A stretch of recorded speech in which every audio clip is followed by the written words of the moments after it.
Hello everybody, welcome to the United Stands. I'm Mark Goldbridge and this is your Manchester United versus Manchester City Manchester Derby preview. Plus, we've got some interesting transfer news revolving around Ederson and Ederson coming in from Plettigol, Florian Plettenberg, the German journalist who's been pretty good around Man United over the last few months. So lots to get into, and I think that this game is obviously going to be absolutely huge. I'm really excited to preview it. I mean, Man City is not my team, it's not your team, but I think being the juggernaut that they are for so long, their fall off recently has been analysed by everybody. So it's probably one of the more interesting previews we're going to do, because where do you gauge Manchester United currently against a Man City side that's struggling? And as I said many times this week, I still think Man City's struggles do not drop them to the depths of where we are. I mean, you look at United against Forest, you look at United against Ipswich, you look at United in the second half against Arsenal, you look at the first hour against Victoria Pleasant, and we were bad, really bad. And whilst Man City have dropped points to Bournemouth and Brighton and Spurs and Juventus, and they are bad, I don't think they're as bad as us. So, you know, you could say it's different shades of shit in a way, but I actually think they are better than us, even though they're bad, and they're at home. And actually, you know what? This is my predicted lineup, by the way, which we'll get into in a minute, and we'll thread in this Ederson story that is interesting, and the Ederson story as well. But when I look at Man City, the interesting thing is our away record is terrible. Absolutely terrible. We've only won one game away from home this season. And can you guess who it was against? Can you remember who it was against? Because it ain't anything to write home about. It's against the worst bloody team in the league, Southampton, who are shit home and away. So our only away win this season is Southampton. And Man City have only lost one game at home this season, despite being bad. So, and when we say bad, when we say Man City have fell off, and when we say Man City are bad, it's only because they're a juggernaut that, you know, has dominated this league for nearly 10 years. They're still in fourth place. They've still got the fourth best home record. They've still got the fifth best away record. So they're still decent. They just fell off their high standards. And that's the danger for me in this game. When I look at Man City and I look at Manchester United and I look at this lineup, I think that I might get... I can definitely tell, and I'd love to see what you say in the comments with your predicted 11. And this will be live to a certain extent, because I think it's going to be a live premiere. So you can interact. And I will be watching it from the pub. But the point is, that's why we're not live tonight, by the way. But the point is, I think a couple of weeks ago, I was really proud because I got 10 out of 11 predicted players for Amorim. Because it was hard 2 weeks ago, because he was openly saying that he was going to give everybody a chance. He had to rotate. Whereas I think now, in a game like this, we're exactly where we should be, where he's understanding players that he can trust, and I think he will pick a strong team. So I'd be disappointed if I didn't get 9 of this 11 right in my predicted 11. And I think that's a development time that we have to acknowledge, is that a couple of weeks ago, it was very hard to predict what team Amorim would pick, whereas now, naturally, he's starting to learn more about his team. And within that team, the likes of Mazraoui and Ahmad, who would have been two players that we hoped do well 2 weeks ago, have proven our hopes that they are big players in his team. And other players that we were thinking, can they be trusted? Are they just going to glow up because it's a new manager? Haven't and aren't in the team. So it's gone the way I would have thought it would go. But obviously, it's still very early days in relation to how we're going to play, and we'll talk about that in a minute. But with regards to us and our business, I think this will be the team. The only real debatable point I had was Maguire. I was thinking, does Mazraoui go to right wing back and Maguire comes into the centre with De Ligt and Martinez? And Maguire didn't play 1 minute in Czech Republic. So unless he's carrying an injury, he did quite well when he came on against Forest. So I don't see why Maguire didn't play on Thursday and wouldn't be involved on Sunday. And I'm not saying Harry Maguire's the answer or the future, but I genuinely wouldn't understand why he didn't play on Thursday and then not play on Sunday. So I will just throw that in, because I was thinking Maguire centre, De Ligt to the right and Martinez to the left, and then you put Mazraoui to the right. But then I was thinking, well, where does Ahmad go? Ahmad's got to start. Would he play Ahmad and Bruno behind Rasmus? And then I was thinking, no, I don't think he will. So I've gone with no Maguire in the team, but I just want to say, I wouldn't be surprised if there's a Maguire in the team. I mean, you could put Mazraoui to the left, drop Dalot and play Maguire, but I don't think he will do that either. So I've gone with Martinez, De Ligt and Mazraoui. I don't think Yoro will start, even though he didn't play on Thursday either. So maybe that sort of persuades me not to put Maguire or Yoro in because neither played on Thursday, and I don't think we're going to play both. Anyway, Dalot left, Ahmad right. Mainu and Agate have to start and surely will start. Mainu didn't play on Thursday. Agate only played a little bit. You can't play Casemiro. I don't want to see Bruno in a pivot, so I think it's got to be Mainu and Agate. Bruno goes back because he will play. He's the captain into the 10. I think Garnacho will start just to give us a little bit more attacking output. You could play Mount, but I think if you play Bruno and Mount, you don't really have anything on the break in relation to flair to run with the ball. And ideally, you want an Ahmad, a Garnacho, or an Onit Rashford to play just to give you a little bit more. Because Rasmus will play, and Rasmus will be occupying centre-backs, doing a lot of running. You want somebody who can run with the ball. So I think he will go with Garnacho. He might put Ahmad there, not play Garnacho, use Mazraoui as a right wing-back and play Maguire or Yoro. But I think he will play Garnacho. And that's how I think we will line up. And that, to me, we literally have the blueprint. Like, he did it to Sporting. He did it with Sporting against Man City. You soak up a lot of pressure in the first 40 minutes, and then you look to be really quick and incisive in the transition. But obviously, he'd been working with that Sporting team for 4 years. He's barely been working with us for 4 weeks. So I don't expect a Sporting demolition style from Manchester United at the Etihad. And also, that was at Sporting. This is at the Etihad. I think what we're going to have to do is try and soak up pressure and have an output on the break. Now, Man City's defence is vulnerable. You should expect to get chances. But what we can't do, and we've done it in the past, is we can't be conceding a couple of goals in the first 20 minutes because it will turn into a rout. We've got to be organised. We've got to be brave. And in a way, we've got to replicate what we did so well in the first half against Arsenal. We didn't actually create anything against Arsenal, so can we create stuff against Man City? But we were really good in that first 45 minutes, and people forget it because we lost. But in that first 45 minutes, we had more possession than them, and we were really brave on the ball. And Man City want the ball. So if we can get the ball and keep the ball against Man City and keep them out from scoring a few goals in the first half, then I think we've got a chance. I really, really do. So that's how I'm looking at it. I think the way we approach it is organised, structured, confident, brave on the ball, and an outlet. And, I think that worked well. He might drop Bruno into the pivot with Agate and not play Mainu at all, and he might play Mount again with Garnacho behind Rasmus because that's what we did against Arsenal. I'm not convinced I'm going to get 11 right here, but that's what I'm going to go with. You go in the comments. It's going to be very interesting with your comments and my 11 and see where we are on Sunday when the team news comes out. The weaknesses of Man City then, I need to talk about Ederson as well. The weaknesses of Man City, look, and I would love to get some comments on this because we've spoken about it on That's Football a lot. What is it? We had Loz on That's Football. I've spoken to Will about it as well. What is it about Man City that has led to this? Because this is a fall-off. Man City always have a mini crisis, and it's normally around October. But this started in October, and it's now into the middle of December. This is not a crisis. This is massive. The amount of games they've lost. The only team they've beaten in basically 2 months is Forest. They're dropping points all over the place. They are in trouble. What are the weaknesses that Manchester United can exploit? Well, it's difficult because it's a Manchester derby. And as we've seen throughout my whole life, when Man United were the dominant force in the late 80s and 90s, we still got turned over by Man City sometimes, even though they were nowhere near our level because it's a derby. So form goes out the window in this sort of game. That can be beneficial to us. It could be bad for us because Man City might get motivated out of a bad bit of... What I'm trying to say is, this game, I fear, could be the spark for Man City. Everything's going wrong. They can't get motivated. They can't get going. A Manchester derby comes up at home. Everything clicks. All right, our season's back on track. That's the fear. But the reason they've got a problem at the moment is mainly because Rodri is injured. Like, to me, they're a one-man team. They really are. We knew this before the knee injury. We saw it last season. Around this time last season, they played Aston Villa at Villa Park. Rodri couldn't play. I think he was suspended. And it was the one game of the season where Man City had their arse absolutely spanked. And they didn't enjoy it. Some people do.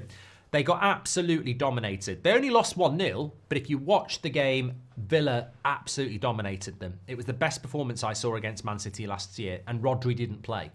And we always heard about this record about Man City when Rodri doesn't play and when he does play. Now he's done his knee, they fell apart, literally fell apart. So I think Rodri is a massive issue for Man City. And that they try to deflect it's not that, because it doesn't reflect well on Man City that without Rodri, they're basically a one-man team. And Pep's a great manager and Haaland's a great striker and they have got some great players. But without Rodri, the system has fallen apart. So that's an area of the pitch we need to exploit. And I think we can do. But we've got to be brave enough to do it. Erling Haaland reminds me of Rasmus. He is still an amazing striker. I think he's the best striker in the world. But if he doesn't get service, he struggles. And we've seen that with Rasmus on a much lower level. We are not Man City and Rasmus is not Erling Haaland. But Erling Haaland is he's not fallen off. He's not a threat anymore. He is still a guy that if he gets the right opportunities, could score a hat-trick against you in 20 minutes. We must be wary of that. They're wide players, whoever they are, Grealish, Doku, Silva, Savio. They are players that are not very consistent at the moment, but they can cause you problems if they have the right sort of game. The same with the likes of Gundogan. De Bruyne is still a magician. They have got players that can cause us problems. You've got to keep an eye out for Vardiel because he's got a really big tendency of popping up and scoring an important goal. Kyle Walker, I think, is vulnerable. He's not the player he was positionally. And I'm sort of talking myself into the fact that I think we could get something out of this game. But I just keep coming back to the fact that Man City's problems are because they don't have Rodri, but they still have got De Bruyne, Haaland. They've still got match winners. Phil Foden, we've not even mentioned him. And it all if we're going to go to that game like Arsenal and just look to improve and not create chances, we will get beat. Because at some point, Man City will find a way through. We've got to go to that game and score goals to have a chance of having anything, even a point. And I don't know how we're going to do that. So I think Man City win this game. But they are not the Man City that we maybe thought we were going to be playing when the fixtures came out at the start of the season. Without Rodri, you can get at them. There is no reason, with the way that we set up, that we can't get hold of that midfield. We've got 4 midfielders. We've got wide players that can be part of that midfield. There is no reason, like Arsenal, why we can't find ways to keep the ball and play possession. That is what we have to do. We have seen Man United pull off results against Man City when they were dominant and we weren't. So we can do this, but I just have a feeling Man City might just turn things around against us in this game. So get your score predictions in below. I'm going to say 3-1 Man City, but I'm happy with that. I'm not happy with that, but I'm happy with that because I'm going into it with realistic expectations. I don't think Man City are playing particularly well at the moment, but even with that, they've only lost 1 home game this season. I think we're playing terribly this season, and we've only won 1 game away from home, and that was Southampton. So I'm going into this going, as much as people want to make it like Man City are vulnerable, they're completely ignoring the fact that we're terrible, and we need to grow up, and let's go into this game as an underdog. I'd rather go into the game as an underdog thinking Man City are going to win. I'm more comfortable with that than people thinking we're going into that as the better team, because we're clearly not. Let's talk about Ederson. So basically, this is coming in from Florian Plettenberg, who is the Sky Germany journalist, who over the last 18 months has got quite a few things right around Manchester United. Now, he put a tweet out on the 22nd of November saying Manchester United are discussing and considering Ederson, a player who is highly valued internally. The club is looking for reinforcements. He has basically quote tweeted that with a tick and a down sign. So downloading, still thinking, this is happening. Just before that, he said that Manchester United would be willing to sell Christian Eriksen as early as this winter if a suitable offer comes in. So, look, is this just a journalist giving a little bit more of information around a potential story, or is this a major development around a potential story? Now, I'm going to say this. I know that Man United have been scouting Ederson for probably, well, certainly a year, probably more, to be fair. We have got scouts who watch Atalanta quite regularly. That's no surprise. We watch a lot of clubs regularly. But Ederson is a player that we've been looking and tracking for a long time. I think in the last 6 months, Ederson has been tracked by a lot more clubs with more high profile. Man City have been mentioned, Liverpool have been mentioned. So he's no longer a player that we can just swoop in on and get hold of. There is interest in him from a lot of other clubs. Manchester United's interest is either being utilised to farm more interest for Ederson, or we are escalating our interest to try and get ahead of everybody else. I don't know what's going on with those two things. We're either being used or we are genuinely pushing for this deal. The only thing I would say about Ederson is I think he's perfect for our system. There is a lot of arguments about whether he's a 6 or an 8. I'd say he's more box to box, but I always said when we were playing in the Ten Hag system and we only played with 1 6, that I thought he could adapt to do that in the Premier League. I certainly think in a double pivot, it'll be fine. Because the way Amorim uses his double pivot, you can be a 6, you can be an 8, you can be both. It doesn't matter. And he's done really, really well over the last sort of year. He's established himself in the Brazilian setup, but more importantly, he's playing regularly in a very good Atalanta side. I believe they're top of the Italian league at the moment.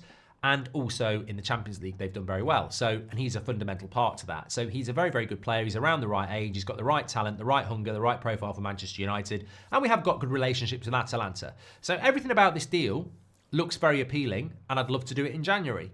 I don't know where the money comes from to do it in January, and I don't think Christian Eriksen's going to generate the buy to sell, because Christian Eriksen is basically out of a contract in the summer. So you're not going to get any money for him, really, and you're just going to save, 150 grand a week, 600k a month, couple of £1 million by the summer. So he's not going to help massively in relation to us getting Ederson unless we have the money to get Ederson. This is the sort of January transfer window signing that would be scintillating in an area of the pitch where we do need more. I like the idea of Agate and Mainu, but if either of those players gets suspended or injured or plays badly, where are we going? Collier doesn't look like he's close.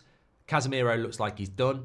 Eriksen's clearly done. So we do need another player to come into that very important area of the pitch, and we mustn't dismiss or ignore the fact that we do need a player in that area. And Ederson fits the bill. But the one thing I will say as well is that Newcastle tried to do this deal last January when Dan Ashworth was at Newcastle. They didn't quite get it over the line. Coming into the summer, Dan Ashworth was very much pushing Ederson to Manchester United. Manchester United had already been scouting him independently, and this seemed like the perfect deal to happen. Now, for whatever reason, we didn't do the Ederson deal in the summer. There was talk of Liverpool, there was talk of Man United, and he stayed at Atalanta. That could have been for a multitude of reasons. We ended up going for Agate. What I was told in the summer was that, and I think Fabrizio said it on this channel in the summer, was that Ederson is there and Atalanta will do a deal and it's not ridiculous money. But for some reason, nobody did it. So it wasn't like Ederson couldn't have been signed in the summer. So that just sort of makes me look at it and go, we could have done this deal in the summer. We went for Agate. You've got Dan Ashworth, who was championing him. You've got Man United, who was scouting him. Why didn't we do that deal in the summer? And why would we be looking to do it in January? Is this a player that we're still looking at? Or is this a target that was Ashworth's main priority, being pushed by him and he's not in the club anymore? So I think it's hard to read the Ederson deal because I like him. And I really hope that United are looking to get him. I don't want to see him wearing a Man City shirt or a Liverpool shirt because I think we'll regret it. But it's hard, and I hope Plettigol's correct, and it would be nice to have it backed up by an Ornstein or a Romano. I'd like to see it progress quickly. We are in the middle of December, and if we're looking to do January signings, then now is the sort of time when you want to be moving quick. But how easy is it to get him out of Atalanta in this winter transfer window? Now, Florian Plettenberg said a couple of weeks ago that Man United were looking for reinforcement in this position, possibly as early as the winter transfer window. Atalanta only have 2.5 years left on his contract with Ederson. That's still quite significant. They're top of the Italian league or thereabouts, and they're doing well in the Champions League. So I don't know whether you can do a deal like this in January unless we've got a pot of gold that we're not aware of. So, yeah, look, interesting, but reservations. How do you do that deal in January? Where's the money going to come from? And also, is the interest still genuine, or was this an Ashworth suggestion and Ashworth's not here anymore? They're the key things for me. But let me know what your thoughts are on Ederson in the comments. We do need a midfielder, and he would be brilliant to bring in. I mean, I don't really care who plays in the midfield. I think some people fall in love with the whole Agate-Menu idea, but you're playing so many games. I mean, look at the centre-back situation. We've got Martinez, Yoro, De Ligt, Maguire, Mazraoui. Who else have we? Yoro, Maguire. I've forgotten somebody already. We've got options for those three centre-backs, and we've got lots of options in the two behind the striker. The pivot, the centre, the core of the team, we don't really have enough options as far as I'm concerned. So it's a very important area to bring somebody in. And if it's an Ederson and Agate one game, and it's Mainu and Agate the other, or it's Mainu and Ederson, these are the sort of situations that we want to be in. Anyway, get your comments in on that. Give me your thoughts on why you think Man City are dropping points. Also, get your 11s in below. I'm very interested to see who can get it right. I'm going to go with that. But as I said, the Maguire-Yoro thing interests me because they could start. But, yeah, I'm going to go into this as underdogs. I'm going to go with a Man City win. That's what I'm going to go with. Thanks everyone for watching. Make sure you smash a like on the video and subscribe. I'm back live with you in the morning for the morning show. Might be a little bit later than 10 because I've got to go and do a couple of jobs first. But we will definitely be live.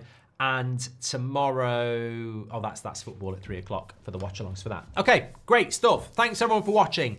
I think we've hit 985,000. I need to check, but make sure you have subscribed because then we're only 15k away from 2 million, which is just incredible. Thanks everyone for watching. Speak to you all in a bit. Take care.